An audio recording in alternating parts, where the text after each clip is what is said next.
영적인 현상이 생기는 거, 영적인 세계랑 접촉해서 이렇게 들어오는 공부가 그런 식으로 가는 방법이 있어요. 두 가지 방법이 있는데, 글 공부를 해갖고 책을 통해서 지식을 갖다가 이렇게 쌓는 것도 있고, 영적인 현상을 통해서 영적인 세계에서 주는 걸로 공부하는 것도 있고, 근데 글로도 많이 남겨져 있어요. 영적인 세상에 대해서 글로 안 남겨 있냐면, 영적인 세상의 것들을 갖다가 공부한 사람들이 한 걸 들은 사람들이 글로 남겨놔갖고 글 공부로도 다 그게 남겨져 있고 해요.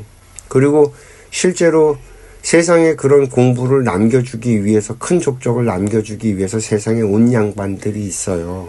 부처님, 서가모니 부처님도 그랬고, 예수도 그랬고, 소크라테스도 그랬고, 우리 공자도 그랬고, 뭐 중국에 공자 있을 때 제자백가에 한비자니, 묵자니 뭐 이런 굵직굵직한 사람들이 왔단 말이야. 그리고 그 양반들이 왔다 가면서 남긴 족적들이 있잖아. 그 족적들을 기록으로 남겼단 말이야. 그래서 흔적들이 여기 조금 저기 조금 다 남겨져 있어. 그래서 인류의 역사는 족적이 큰 사람이, 먼저 앞서가는 사람이 누군가 나타나게 되어 있고, 그 사람이 걸어간 길을 후학들이 따라 걸어가면서 모든 인류가 다 그 평균치로 거기까지 올라가게끔, 그렇게 진화 발전하게끔 되어 있단 말이지. 그러면 글 공부를 하는 애들은 그런 걸 통해서 알아갈 수 있어요. 모르는 게 아니라고. 영적인 세상의 공부를 꼭 영문이 열려갖고 영적으로만 접해야지만 공부가 되냐면 그러지 않아요. 옛날의 기록들 갖고도 공부가 가능하다고. 그래서 내가 이런 게 있어. 예전에 올덕스 헉슬리라고 서양에도 그 수사들, 그러니까 기독교 단체들이 있단 말이에요. 성당 같은 단체들인데 그게 성처럼 요새화돼갖고 완전히 그 안에서 들어가고 그 안에서 오로지 하나님 말씀만 이렇게 하고 성경 같은 걸 연구하고 이러면서 묵상하고 기도하고 이것만 하는 집단들이 있어요. 그런 데서는 영적인 현상들이 굉장히 많이 일어나고 거기에 개인 기록 같은 것들도 많고 그런 데서 튀어나오는 성자들도 있고 뭐 이랬거든. 그런 기록들이 다 있단 말이에요. 그 이제 유럽이 발전을 해서 전 세계의 그 항해를 통해 갖고서는 전 세계를 포문을 다 열었단 말이야. 이래나 저래나 포문을 다 열었어. 그래서 아메리카 대륙도 다 이제 들어가고 그잖아. 5만 군데를 다 갔단 말이야. 그래서 포문을 다 열었어. 그래서 동양이랑도 교류를 했고 이미. 그게 19세기까지 다 이미 벌써 문을 다 열어갖고 이 지구별을 다 오픈시켜버렸다고. 유럽 사회가 과학기술의 발달과 뭐 이런 걸 갖고 힘으로 총으로 해갖고 어쨌든 포문을 다 열어서 이 지구별 곳곳을 갖다 다 포문을 다 열었어. 그래서 그 주역이 영어로 번역이 된 지 벌써 600년 가까이가 돼요. 500~600년이 돼요 벌써. 그러면 주역에 대한 연구도 중국보다 영어로 번역되어 있는 책들이 훨씬 더 깊이 있게 번역되어 있는 것들이 많다는 얘기예요. 연구가 그만큼 깊게 되어 있고. 자꾸 우리 동양에 있는 애들이 자꾸 서양 애들을 착각하고 무시하는데 그거 대단한 착각이거든. 그게 이제 올덕스 헉슬리 얘기가 그래서 나온 거야. 이 올덕스 헉슬리라는 사람이 100여 년 전에 책을 썼는데 그게 동서양에 있는 모든 신비한 것들, 영적인 세계에 대해서 문헌으로 되어 있는 모든 것들을 다 통합해서 정리를 한 거야. 그리고 특이하게 이 사람이 그 정리한 내용들은 뭐였냐면 카더라 통신은 다 뺀 거야. 카더라는 빼고 실질적으로 자기가 직접 경험해서 그 경험에서 나온 얘기들 그런 것들만 이렇게 쓱 골라갖고 책을 한 권을 집필한 거지. 영혼의 철학인가? 라는 제목으로 우리나라에 번역이 돼서 나와 있을 건데 이게 벌써 100년이 됐단 말이야. 무슨 시도를 했냐면 종교의 대통합을 시도한 거야. 기독교 이전에 무엇들이 있었었고 그 무엇에 의해서 기독교라는 것이 나왔고 만들어진 거인 것처럼 인간의 역사 속에서 발생돼서 크게 영향을 미쳤던 모든 종교의 것들을 다 모아서 하나의 어떤 종교 대통합을 하고자 했던 그게 100년이 됐다고 벌써. 그게 제가 얘기 드리는 게 그래요. 우리나라에서도 전 세계 문화가 다 쏟아져 들어왔어. 그죠? 정말 오만 것들이 다 쏟아져 들어와서 짬뽕이 돼 있단 말이에요. 뒤섞여 있어. 좋은 거 나쁜 게 다 섞여 있다고. 지금 대한민국에서 벌어지고 있는 정말 이 극한 대립과 극한 분열은, 그래서 아이들 더 이상 낳지 않고 결혼도 하지 않고 자살도 최고로 높고 하는 이 현상이 이 서양 문물이 만들어낸 모든 것들의 아주 끝판까지 다 드러나는 현상이라고 보면 되는 거라고 하는 거는. 그렇게 놓고 봤을 때, 그렇다면 이제 대한민국은 해야 될 일이 뭐냐. 정리, 총정리가 필요로 하다. 인류 역사의 총정리가 필요로 하다. 왜? 우리는 서양의 것도 있지만 우리 고유의 동양의 것도 있거든요. 이것들이 융합이 돼서 하나로 정리를 할 필요가 있다. 왜 근데 대한민국이냐? 중국이 더 하지 않냐? 아니, 중국은요, 사람들이 중국을 잘 모르는데 중국은 공산국가가 됐어요, 이미. 이 공산사상이 유물론이에요. 그래서 공산화가 되어 있는 데서 문화대혁명을 거치면서 이 공산주의 사회 속에서 성장한 얘네들은요, 유물론적 사고관을 갖고 있지, 옛날 고대 중국의 어떤 그런 전통적인 사상을 갖고 있지 않아요. 다 사라지고 없다고. 아주 얕은 뿌리의 흔적들만 남아있지. 그리고 두 번째로, 중국 애들이 가지고 있는 그 습성, 특성이라고 해야 되나? 그런 게 뭐가 있냐면, 구라가 엄청 세요. 과대 포장이 엄청 세고. 이 불교라는 것도 중국에 들어와서 꽃을 피웠잖아요. 이 화려하기가 이루 말할 수 없게 꽃을. 그래서 이제 갖다 붙여놓은 게 너무 많아서, 갖다 붙인 살들이 너무 많아서 본질 뼈다고. 이게 발라내기가 쉽지가 않아.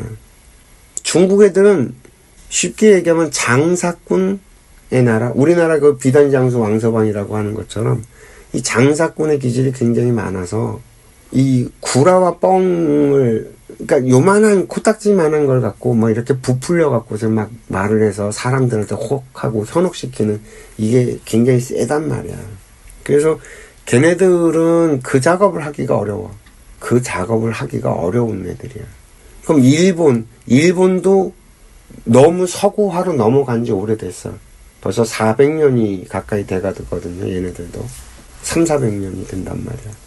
그러니까 단기간 내에 인류의 문명사에서 단기간 내에 세상의 모든 것들을 다 빨아들여서 압축 경험을 한 세계대를 꼽으라고 하면 대한민국이 유일하고, 이 유일무이한 이 존재들이 이 자신들이 살아온 인생의 모든 것들을 다 녹여내서 정리 작업을 해주지 않으면 인류 사회는 다시 혼란으로 빠져들고, 지금 그 증상들이 나타나고 있잖아. 다시 또 이제 분열이 되기 시작을 했고, 전쟁도 지금 슬슬 벌어지기 시작을 했고, 그 전쟁을 벌어지는 무기들이 다 뭐야? 서양 애들의 무기란 말이야. 서양 과학이 발전시키는 무기들이란 말이야. 동양의 그 정신 사상, 정신 무기, 이거는 들어가면 전쟁이 사라지고 평화가 찾아오고, 서양 애들의 정신으로 만들어낸 과학, 문명의 이기에 의한 과학 문물들은 파괴와 분열을 만들어낸다라는 거거든. 그래서 이 문명의 이기를 활용을 하면서 정신적으로 성숙이 같이 돼서 융합이 됐을 때 인류는 한 단계 더 도약을 할 수 있어진다라는 게, 대한민국에서 근 한 200년 사이에 태어났던 무수히 많은 도인들이 공통적으로 하는 얘기야. 다 똑같아, 하는 얘기들이.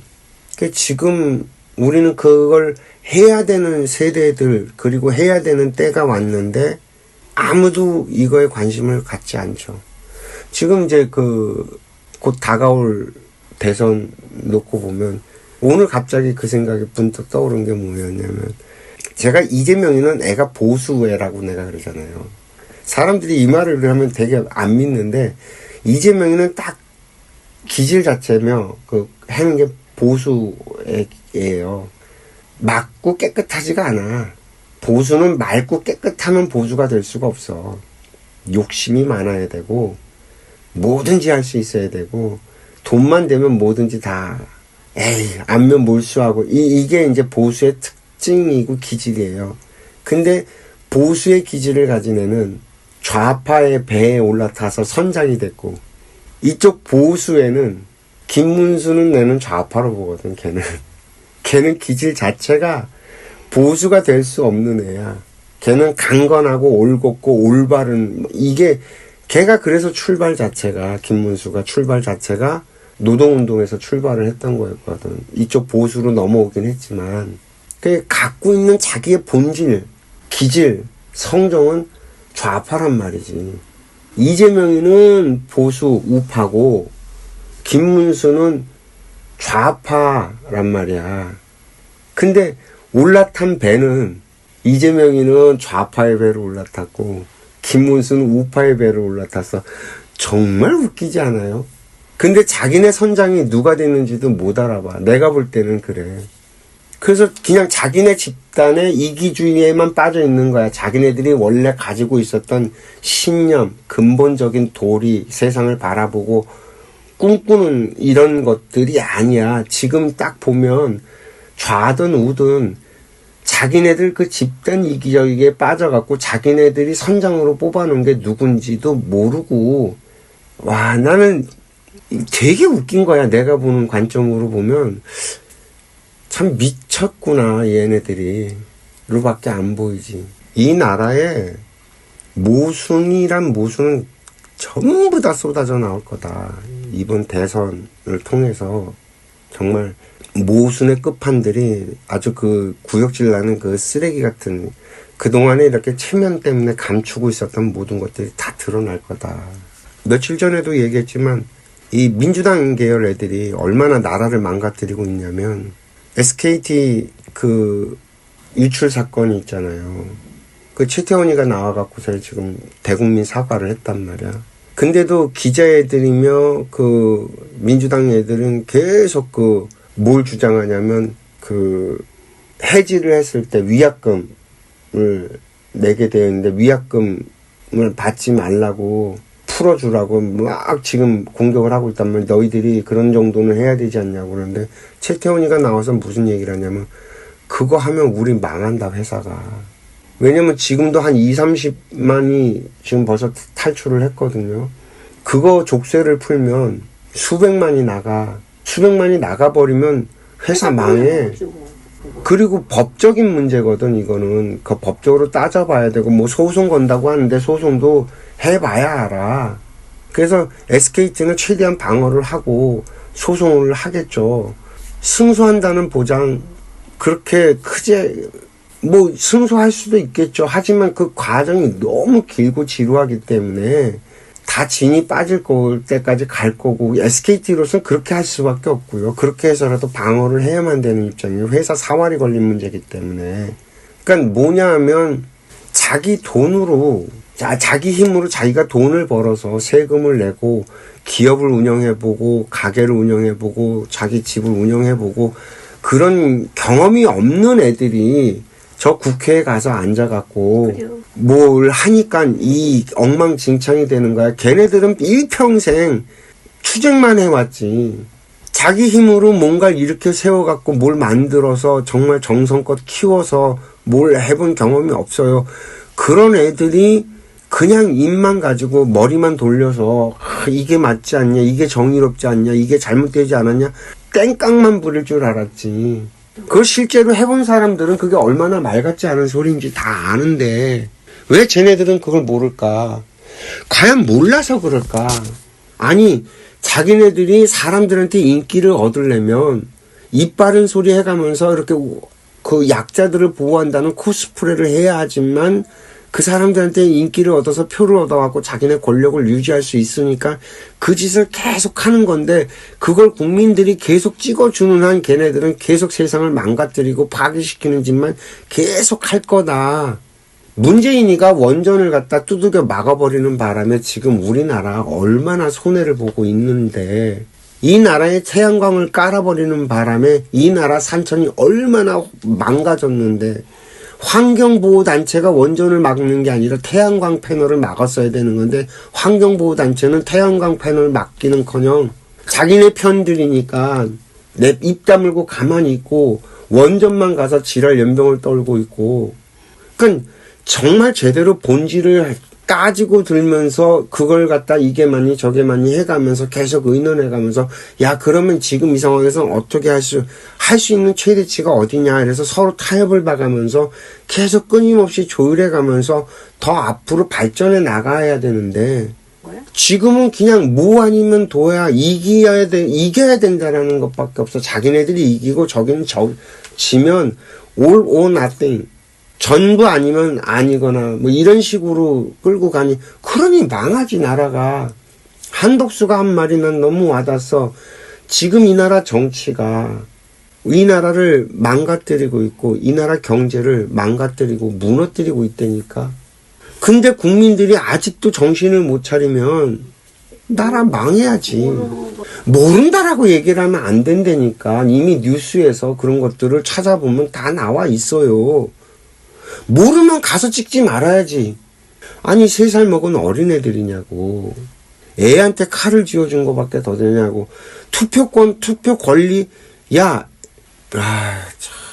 권리 뒤에는 책임과 의무라는 게 분명히 붙어 있어서 너희들이 권리 행사를 한 만큼 그 고통과 고생도 너희들이 그대로 가져간다. 원래 하려고 했던 얘기는 이 얘기가 아닌데 어쨌든 간에 그런 일이 벌어지고 있다. 그 얘기 하려고 이 얘기가 나왔던 거구나.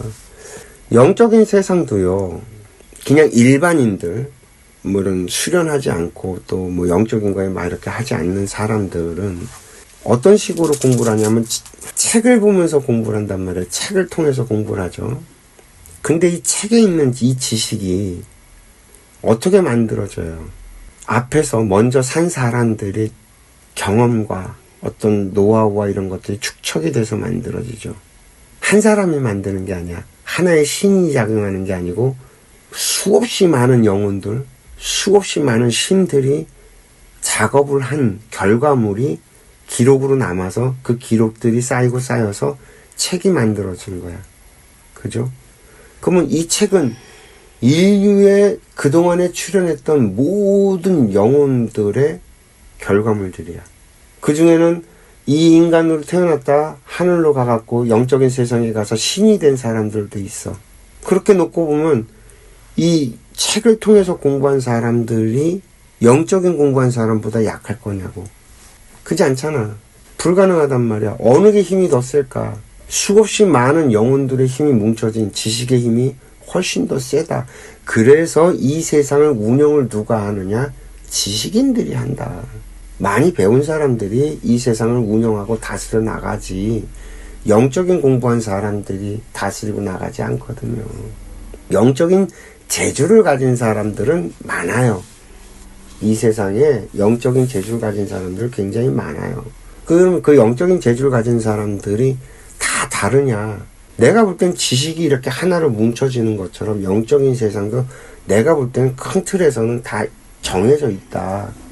원래 타고 태어날 때 그런 작업을 해야 되는 사람 같은 경우엔 영문이 열려갖고 신이 와서 신을 받아갖고 그 작업을 해.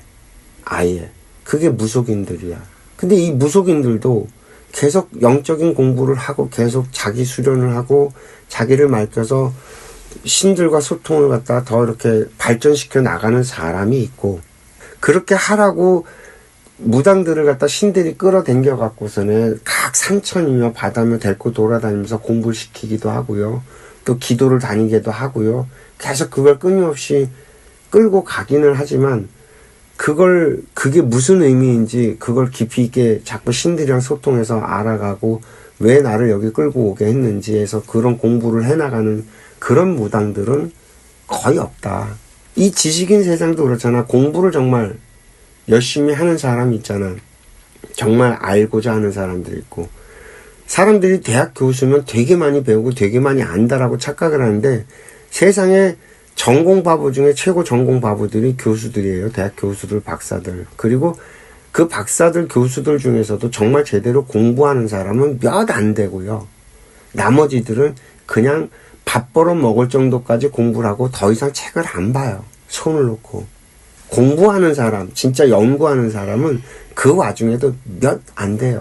그런 것처럼 이쪽 영적인 세계에서도 그런 영적인 세계와 접하게 되는 사람들이 무당만 있냐면 수도하는 사람, 기도하는 사람, 뭐 종교에 귀의해갖고 뭐 종교적인 활동을 하는 사람 다 같은 무리예요. 영적인 세계와 접하게 되는 그런 기반들을 가지고 있는 사람들인데 그렇다고 해서 그 사람들이 다 공부하냐? 아니 그러지 않아요. 거의 뭐 내가 볼 때는 90% 이상이 공부를 안 하고 그 와중에 그나마 공부를 좀 하는 사람들이 정말 극소수의 몇 프로가 있는 거예요. 그러면 영적인 공부를 안 하는데 영적인 힘을 가진 사람들, 재주, 신과 접촉이 돼서 신들의 재주, 그건 인간의 재주가 아니라 신들의 재주야. 같이 나와 같이 합작해서 온 신들이 있는데 이 신들이 부리는 재주야. 약도, 뭐 아까도 얘기했던 것처럼 침을 놓는데 어디에 침을 놔야 되는지 보이는 사람들, 알게 되는 사람, 느낌으로 이렇게 보이는 사람들이 있어요. 또 약을 짚는데 약을 손으로 이렇게 짚는데 딱딱딱 그 짚어지는 대로 짚는데 그렇게만 했는데도 몸이 낫게 되는 그런 사람들이 있단 말이야. 오만 사람들 다 있어요. 만져주면 낫는 사람. 그 어딜 만지면 날 거라는 게 이렇게 보여. 다른 사람은 그 감이 안 오는데 그 사람은 그 감이 탁 와갖고 좋게 만져주면 나. 그런 것만 있나? 그리고 무당들한테도 보여주는데 꿈으로 보여줘. 그걸 선몽이라고 부른다고. 꿈으로 보여줘서 그럼 일반인은 꿈 안 꾸냐? 그러니까 일반인도 그게 다 있다. 그 영적인 세상을 이렇게 하는 사람들만 있는 게 아니라 보편적인 현상이다. 근데 자기 주장이 강하고 머리에 아는 게 많고 지식이 많은 사람은 꿈을 잘 못 꿔. 그런 사람은 수련을 해도 영적인 세계와 접촉이 잘 안 일어나. 근데 일반인 중에서도 꿈을 잘 꾸는 사람은 대부분 보면 단순해. 꿈도 영특하게 꿔, 그런 사람일수록. 그런 사람들은 영적인 세계의 공부를 접하게 되면, 그 영적인 공부를 하게 되면 탁 영문이 열리는 확률이 높지. 쉽게. 단순 무식할수록 영적인 세계와 접할 수 있는 그 힘이 훨씬 더 쉬워. 왜? 나를 내려놔야지만 되거든. 내가 강하면 잘 안 돼, 그게. 원래. 어찌됐건. 그럼 대부분 보면 그 도 닦는 애들이라고 하고 수련한다고 하고 뭐 이런 애들은 그 무당들을 되게 무시해요. 야, 이놈아, 너나 걔나 똑같다. 뭐가 다른데. 그잖아. 신들, 영적인 세계에서 영문을 열어주지 않으면 볼 수가 없어요. 수련을 한다는 건 뭐냐면 나를 밝혀서 이 자연과 동화돼 가는 거예요. 나를 밝힌다는 건 내 주장, 내 생각 이런 것들을 내려놓는다는 얘기거든. 나를 내려놓는다는 얘기라고. 그 나를 비우면 자연스럽게 에너지가 차요. 자연의 기운, 영적인 기운 이런 것들이 찬다고. 그게 동화가 돼서 영문이 열리는 거거든. 그렇다고 해서 제 무당들이 신이 와갖고서 강제로 영문을 열어서 영문을 연 것과 나를 밝혀서 영문을 연 것과 영문을 연 건 똑같은데 뭐가 다르다고 자꾸 주장을 하냐고.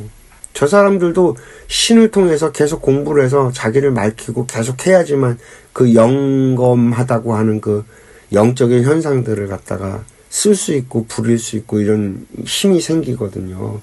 무당들도 똑같아요. 그래서 그런 걸 하는 무당들이 있고 그냥 오로지 앉아갖고서 게을르게 살면서 그냥 막 공부는 안 하고 그렇게 사는 무당이 있고, 그럼 뭐 수행한다고 절에 가고 교회 수사들 뭐 신부들 거기 가면 거기는 안 그러냐고. 거기도 혼탁한 애들은 혼탁하고 맑고 공부하는 애들은 정말 거기서도 극소수인 것 뿐인데 무당도 극소수만 공부하고 수련단체도 극소수만 공부를 할 뿐이거든요. 그럼 부처는 뭐냐? 그런 유혹들이 많아요. 영적인 힘을 체험을 하고 영문이 열리면서 영적인 세계에 이렇게 공부를 시켜주면 거기도 단계가 정말 천차만별로 첩첩산중이에요. 가져가도 끝이 없어. 그 일반적으로 우리가 공부하고 연구하는 사람들도요. 공부가 해도 끝이 없거든요. 공부를 하는 사람은 알아, 이 얘기를 하면. 내가 그러하니까. 정말 궁금한 것들 이렇게 알아서 풀어나가려고 연구하는 애들은 책을 봐야 될 게 계속 나와. 공부할 게 끝이 없이 쏟아져. 그럼 영적인 세계는 안 그럴 것 같아? 영적인 세계도 마찬가지예요. 공부가 끝이 없이 계속 간다고. 계속 쏟아져 오고. 높이 올라가면 올라갈수록 점점 영적인 힘이 생기기 때문에 신마라 그러지. 욕심도 점점 커진다고. 그래서 이 귀신 노름에 빠져갖고서는 헤매면, 내가 뭐가 됐다고 해가면서, 내가 옥황상제가 이런 짓거리를 하면서 사이비 교주 노릇하고, 이렇게 하는 거거든. 그 대표적인 게 허경영인 거고, 영적인 힘과 영적인 능력이 왔다니, 그거 갖고 지가 하늘의 신인이라고 해가면서, 그 하늘의 신인이라고 해가면서 지가 뭐가 된다고 해갖고 막 나를 믿으면 나를 따라라 하면 이건 전부 다 사입인 거고. 그런 단체들이 어디 한둘이냐고. 근데 부처님은 뭐냐. 그 유혹을 다 이겨내고 뚫고 지나간 사람, 그 유혹에 흔들리지 않는 그런 자리까지 간 양반들이 부처야. 그분들은 물으면 얘기해주지. 물으면 가르쳐주고. 묻지 않는데 대답하고 묻지 않는데 참견하질 않아. 그래서 불경도 이렇게 보면 부처님께 여쭈잖아. 시작이 부처님께 엿주는 걸로 시작을 해. 그러면 부처님께서 거기에 대해 답하는 걸로 나온다고. 모든 불경이 다 그런 식으로 써 있단 말이야. 그 성경이 좀 그런 거야. 예수 가라사대란 말이야. 불경은 여시야문이야. 내가 부처님께서 이렇게 말씀하시는 걸 들었다야. 틀릴 수도 있다라는 전제 조건을 깔아. 불경은. 근데 성경은 예수 가라사대.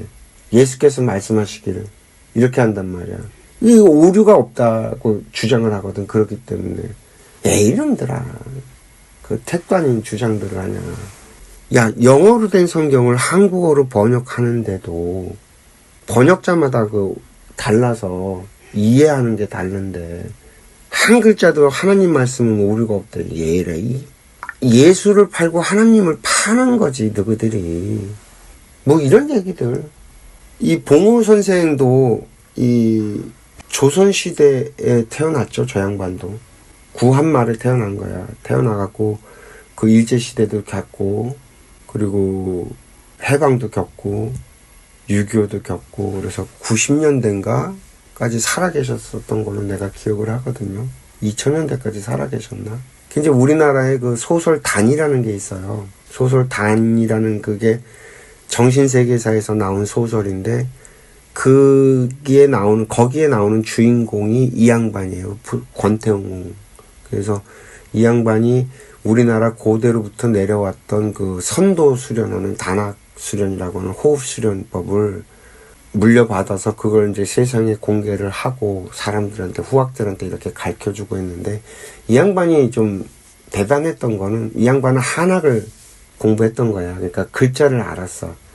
대부분 수련단체에 있는 사람들이 글문을 모르고서는 도를 깨우치는 양반들이 많은데, 이 양반은 글을 워낙 많이 읽고 아는 게 많다 보니까 그런 풀이를 하는데 문자를 많이 썼고, 그래서 그런 재주들이 많았음에도 불구하고 우리나라에 이런 수련의 붐을 일으키긴 했지만 정작 이 양반은 세상에 이렇게 크게 펼치질 못하고 크게 피질 못했어. 그걸 이제 끄집어낸 게 그 단학선원, 지금은 뭐라고 부르는지 모르겠네. 그 일지이승원, 단학선원의 일지이승원이 연정원에서 수련을 하고 공부를 하다가 뛰쳐나와서 자기가 최고 스승이 됐다고 해가면서 이제 쫙 펼쳐갖고 단학선원이 이 세상에 이제 공개가 되고 많은 사람들이 그걸 알게 되고, 그 비슷한 때에 그 국선도도 세상에 나오고, 그 양반 무슨 거사더라? 청빈거사인가 뭔가 하는 그 양반 매구에서, 이게 좌도방 우도방이라고 하는데, 우도방은 호흡수련 쪽, 그래서 이제 그 선비들이 공부하는 계열이고, 좌도방은 단학, 그걸 연단이라고 해나? 하여튼 약 같은 거, 이런 걸 하고, 또 토굴에 들어가서 막 이렇게 주문 수련하고 이러는 것들이 있거든요. 그래서 이제 그 차력하고 이러는 사람들, 외공, 이렇게 무술하고 이런 쪽으로 발달된 게 국선도 쪽 계열이고, 그리고 이쪽은 이제 우도방이라고 해갖고 이제 단의 그 권태웅이 주맥을 이루고 뭐 이렇게 해서 이제 흘러내려온 거죠. 뭐 얘기하다가 여기까지 왔네.